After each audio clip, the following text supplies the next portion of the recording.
Yes, तो कौन solve करेगा? पेट टेस्ट है, नेम ऑफ द टेस्ट बता दिया किसी ने, तो फाइंडिंग्स बता दें और डायग्नोसिस बता दें। सर ये हाई एवरेज ट्रांसपोर्टर है। तो आपको हाई ट्रांसपोर्टर नजर आ रहा है, वाई? Sir DP ratio 0.6।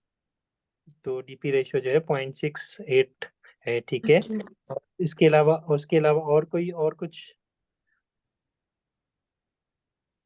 अच्छा, कौन सा ये सॉल्यूशन इस्तेमाल किया जाता है फॉर पेट टेस्ट?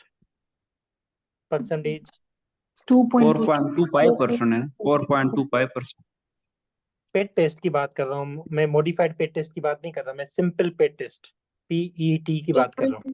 2.25 2.25 ना, ठीक है। तो कलर ऑफ बेग से कैसे पता चलेगा कि 2.25 है या 1.25 है या 4.25 है या जो है वो आइकोडेक्स्ट्रिन है? तो लिखा होता है, कलर से नहीं पता चलता। येलो ग्रीन कलर होते हैं, कलर इसमें है वो कलर भी मैंने कलर बताया था, तो वो ये कहती है कोई बात नहीं। कलर जो है ना वो स्पेसिफिक है, ठीक है, पर्पल आइकोडेक्स्ट्रिन। यूनिवर्सली एक्सेप्टेड है ना। तो आइकोडेक्स्टिन के लिए पर्पल कलर होता है, जो है 4.25 के लिए रेड होता है, ठीक है। और येलो को येलो की येलो येलो येलो येलो का जो है वो येलो की स्ट्रेंथ क्या होती है? 2.27। 1.25 या 1.5 के लिए होता है। येलो वाला कम होता है, जो सबसे लो वाला, हाँ, और ग्रीन ग्रीन वाला 4.5 से 2.27 के लिए होता है। इसमें अल्ट्रा फिल्ट्रेशन फेलियर है या नहीं है? है। तो अल्ट्रा फिल्ट्रेशन फेलियर की डेफिनेशन क्या है? उसमें है failure to achieve at least 400 ml of ultrafiltration during 4 hour dwell using 4.25% extra solution तो और लेस इसमें देन 200 ml at 2.27। तो इसमें 200 ml है। हम्म।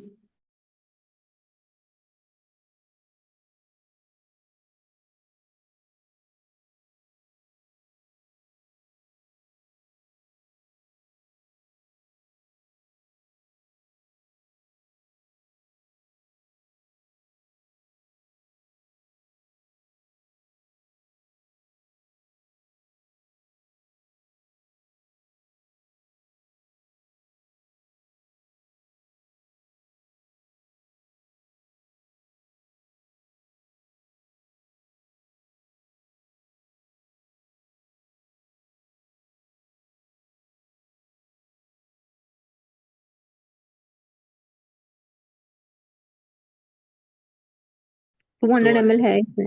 अल्ट्रा फिल्ट्रेशन फेलियर आप नहीं बोलेंगे ना, नहीं है ये। ठीक है। अगर 4.25 होता, लिखा होता खास 4.25, तो आप अल्ट्रा फिल्ट्रेशन फेलियर बोल सकते थे, फिर वो मॉडिफाइड पेट टेस्ट हो जाता, पेट टेस्ट नहीं होता, ठीक है। पेट टेस्ट के लिए आपको पता है 2.25 यूज होता है, और जैसे आपने बताया, डॉक्टर बेला ने बताया कि 200 ml का कम से इसमें कम। कहाँ लिखा हुआ है कि कौन सा सोल्यूशन यूज हुआ है? मुझे क्यों नहीं नजर आ रहा है? मैडम पेट टेस्ट है ना,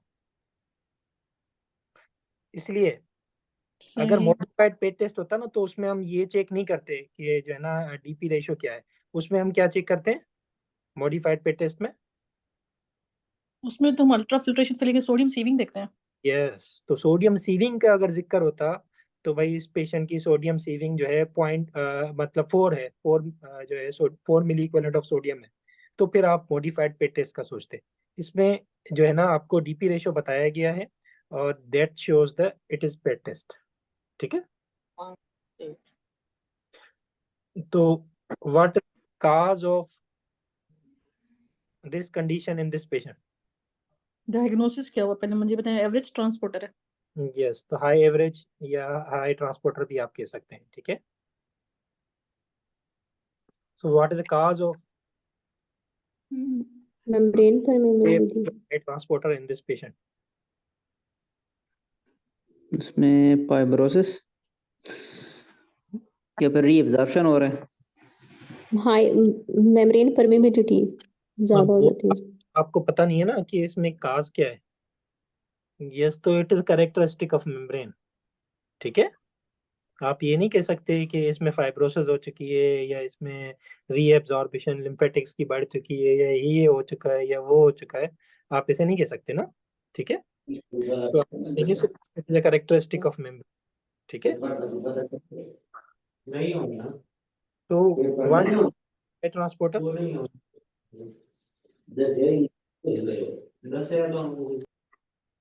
मोर देन 0.8 हो जाए। 0.85 more than. तो वो बोल रहा है कि व्हाट डू यू मीन, ये तो आपने बता दिया कि डीपी रेशियो इतना होगा तो उसको हम हाई ट्रांसपोर्टर या हाई एवरेज ट्रांसपोर्टर उसमें बोलेंगे। अल्ट्रा फिल्ट्रेशन फेलियर होता है। अल्ट्राफिल्ट्रेशन फेलियर होता है और यूरिया क्रेटिनिन की ट्रांसपोर्ट ज्यादा होती है, क्लियरेंस ज्यादा होती है यूरिया की। So means transport of urea and creatinine are fast, but it also means they lose their glucose gradient rapidly. ठीक है। So अगर कोई मरीज है जो वॉल्यूम ओवरलोड के साथ आपके पास आ रहा है तो ये कौन सा ट्रांसपोर्टर होगा?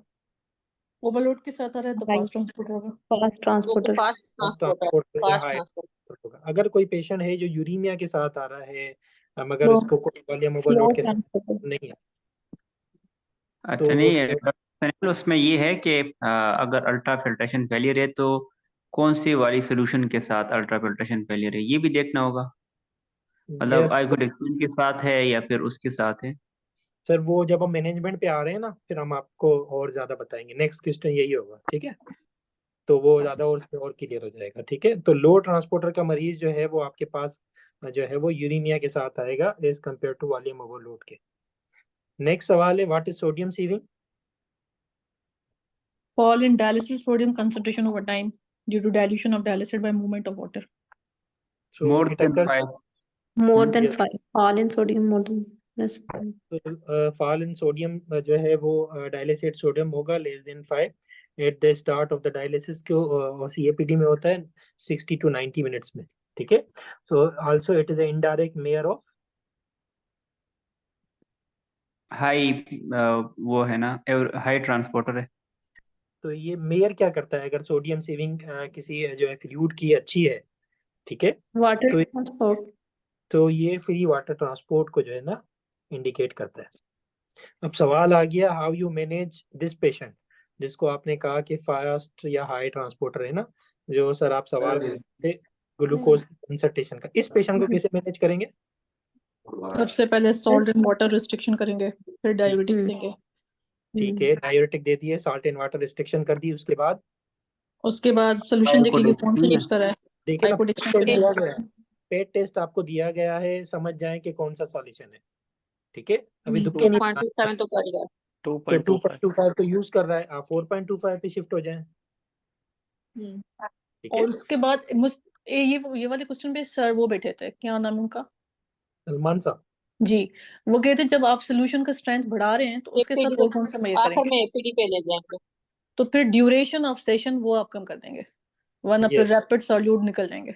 यस, तो आप जो है वो सॉल्यूशन की स्ट्रेंथ बढ़ाएंगे, जैसे आपने कहा ग्लूकोज की स्ट्रेंथ बढ़ाएंगे, फिर जो है आप एपीडी में भी शिफ्ट हो सकते हैं। तो एपीडी में अगर शिफ्ट होंगे तो एपीडी का फायदा क्या होगा? अगर मरीज को आप मशीन पे शिफ्ट कर रहे हैं और मशीन उससे लॉन्ग ड्यूरेशन में हो जाएगा. 20 सेशंस होते हैं।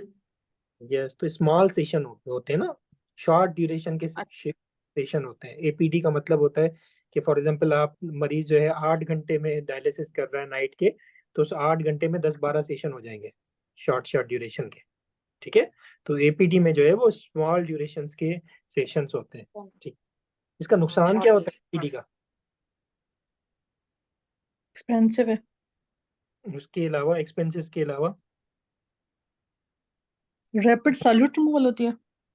ये तो ब्रेन फेलियर की चांसेस ज्यादा होंगे उसमें, क्योंकि हाई ग्लूकोज यूज हो रहा है। ब्रेन फेलियर का एपीडी से कोई रिलेशन नहीं है, वो ग्लूकोज स्ट्रेंथ से आप कह सकते हैं। और नुकसान क्या होता है, अगर कोई मरीज है जिसको आप एपीडी पे रख रहे हैं ना, तो वो पेशेंट में क्या होता है कि हाइपरनेट्रीमिया के चांसेस ज्यादा हो जाते हैं, उनको थर्स्ट ज्यादा लगती है। क्यों हाइपरनेट्रीमिया ज्यादा होता है? बिकॉज ऑफ सोडियम सीविंग, ठीक है? और उन पेशेंट्स को थर्स्ट ज्यादा लगती है और वो ज्यादा और ज्यादा, तो काइंडली म्यूट कर लें, इकोज आ रहे हैं किसी। Effect of decrease dwell volume and time, doctor Bela आपका सवाल आ गया। अच्छा, ये सर के पास लिखा हुआ था तभी पूछा था, मैंने दिल में पूछा। जी, वो किसी से किस तरीके से पूछते हैं, किसी से किस तरीके से पूछते हैं एग्जामिनर ना। So effect of decrease dwell volume and time doctor Bela ने बता दिया।